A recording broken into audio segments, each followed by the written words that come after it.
कभी कभी हमें जीवन में अकेले लड़ना पड़ता है। ये कहानी एक ऐसे लड़के की है जो अपने लक्ष्य की ओर आगे बढ़ने के लिए अपने अकेलापन को एक सुनहरा अवसर बनाता है। एक समय की बात है, एक छोटे से गांव में एक लड़का रहा करता था। वह बहुत बड़े सपने देखता था और अपने लक्ष्यों की प्राप्ति करने के लिए निरंतर प्रयास करता था, परंतु उसके पास न ही उसका कोई दोस्त था और न ही कोई गाइड करने वाला। उसके परिवार में भी उसके सपनों को समझने वाला कोई नहीं था।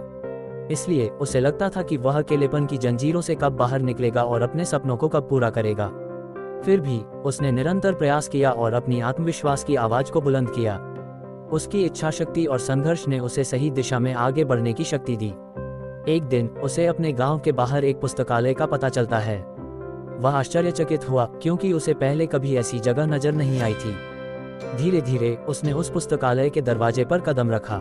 वहां जाकर उसने देखा कि लोग पुस्तकों के बीच खोए हुए हैं और वहां की शांतिपूर्णता और ज्ञान के वातावरण ने उसे संतुष्ट कर दिया।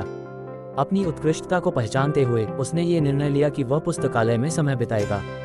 धीरे धीरे वह पुस्तकालय की विभिन्न किताबों को पढ़ने लगा और नई दुनिया की खोज में निकल पड़ा। दिन बीतते गए और उसका ज्ञान दिन प्रतिदिन बढ़ता गया और वह अच्छे लेखकों और दर्शकों के साथ रिश्ते बनाने लगा। इसी के साथ उसने लिखने का भी मन बना लिया। उसने कई लेख लिखे जिसमें से उसका एक लेख प्रकाशित हुआ और उसे अवसर मिला अपने लेखकीय कौशल को दुनिया के सामने प्रदर्शित करने का। वह लड़का जो कभी अपने अकेलेपन को एक रुकावट समझ रहा था, वह अब एक प्रेरणादायक उदाहरण बन चुका है। लोग उसे इज्जत देने लगे और वह लड़का अपने लक्ष्यों की ओर अग्रसर होने में सफल हुआ। इस कहानी से हमें ये सीख मिलती है कि अकेलापन को एक सुनहरा अवसर बनाने के लिए हमें संघर्ष करना पड़ता है। हमारी संयमितता, समर्पण और मेहनत हमें अपने लक्ष्यों की प्राप्ति की प्रति आगे बढ़ा सकती हैं।